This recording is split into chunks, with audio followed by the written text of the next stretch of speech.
नई Delhi railway station के platform number 14 पर हम हैं और उन्हीं सीढ़ियों पर हैं जिन सीढ़ियों पर जो स्टैम्पीड की घटना हुई, भगदड़ की घटना हुई, इसी सीढ़ी पर वो घटना हुई क्योंकि इन्हीं सीढ़ियों का प्रयोग करके प्लेटफार्म 12 की ओर यहाँ खड़े जो यात्री थे वो जा रहे थे क्योंकि अनाउंसमेंट हुआ कि यहाँ से आप लोग 12 नंबर प्लेटफार्म पर खड़ी स्पेशल ट्रेन से भी महाकुंभ जा सकते हैं। हालांकि अनाउंसमेंट में सावधानियां बरतने की बात कही जाती है, लेकिन चूंकि वो रोजमर्रा में लोग सुनते रहते हैं तो इम्यून हो जाते हैं और सावधानियों पर ध्यान नहीं देते हैं। सिर्फ अनाउंसमेंट में जो प्लेटफार्म नंबर बताया जाता है उधर की ओर भागते हैं और यही कारण हुआ कि जो अनाउंसमेंट की सावधानियां बताई गई उस पर लोगों ने ध्यान नहीं दिया और भागते हुए सीढ़ी पर चढ़े और प्रयागराज ट्रेन को आना था प्लेटफार्म नंबर 14 पर ही और बहुत सारे जो यात्री हैं वो प्लेटफार्म नंबर 14 की ओर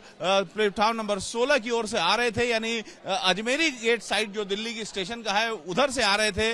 तो आते हुए प्रयागराज के यात्री और यहां से स्पेशल ट्रेन से भागते हुए जो यात्री थे वो आपस में आमने सामने हो गए और इन्हीं सीढ़ियों पर ये भगदड़ हुई। बहुत सारे जो यात्री हैं इस समय हमारे साथ हैं, उन लोगों से हम बात करेंगे। आप लोग कहां से आ रहे हैं, कहां को जाएंगे? मैं दिल्ली से आए हैं और अभी हम गंगा सागर के लिए जा रहे हैं। तो क्या आप लोग सोचते हैं इस घटना के बारे में? इस घटना से ये साबित हुआ कि रेलवे की नाकामी है और एंड टाइम पे प्लेटफार्म बदलने से ये भगदड़ मची। जैसे भगदड़ के अंदर निर्दोष यात्री मारे गए, इससे सीधे सीधे रेलवे प्रशासन जिम्मेवार है और कहेंगे आप लोग को इस पे बहुत जिम्मेवारी से ले करके अपनी जिम्मेवारी को निभाएं। इंक्वायरी का आदेश हो चुका है, आप लोग क्या कहेंगे? अगर हो चुका है तो ठीक है, इंक्वायरी कराइए। अगर उसमें गलती रेलवे की निकलती तो गलती को जो रेलवे के दीजिए।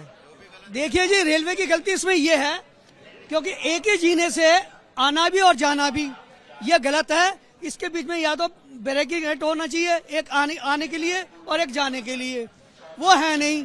उसमें धक्का मुक्की करते हैं लोग बाग और भीड़ के अंदर जेब कतरे घुसते हैं। तो ये सबसे पहले तो पुलिस का इंतजाम होना चाहिए कि जो जाने वाले हैं उनकी लाइनें अलग से होनी चाहिए और आने वालों की अलग से होनी चाहिए। जैसे आज पुलिस का इंतजाम है, पूरा अच्छा इंतजाम है। अगर ऐसे ही हमेशा रहता तो शायद ये दुर्घटना नहीं होती और आगे के लिए भी ऐसा ही रहे। तो मैं समझता हूँ कि सेंट्रल गवर्नमेंट को ये सोचना चाहिए और आगे से ये दुर्घटना नहीं होगी। मेरा सुझाव है कि बीच में बैरियर जरूर होना चाहिए जीने के अंदर, ताकि उतरने वाले आराम से उतर सके और चढ़ने वाले आराम से चढ़ सके। धन्यवाद। तो आप इस समय देखिए तमाम जो भीड़ है वो इस समय भी काफी ज्यादा है। कल रात में बिल्कुल भी एक व्यक्ति के भी खड़े होने की जगह नहीं थी, लोग एक दूसरे से धक्का मुक्की करते हुए खड़े थे, भीड़ काफी ज्यादा हो गई थी, इसीलिए स्पेशल ट्रेन की घोषणा की गई थी। इस समय भी प्लेटफार्म नंबर 14 पर काफी भीड़ है, यानी जो रेलवे है वो इस तरीके की भीड़ को पहले से हैंडल करती आई है, लेकिन कल क्या चूक हुई इसकी जो इंक्वायरी है वो गठित कर दी गई है और इंक्वायरी का जो नतीजा है वो आने के बाद ही पता लगेगा कि गलती क्या है और भविष्य में किस तरीके के कदम रेलवे उठाती है।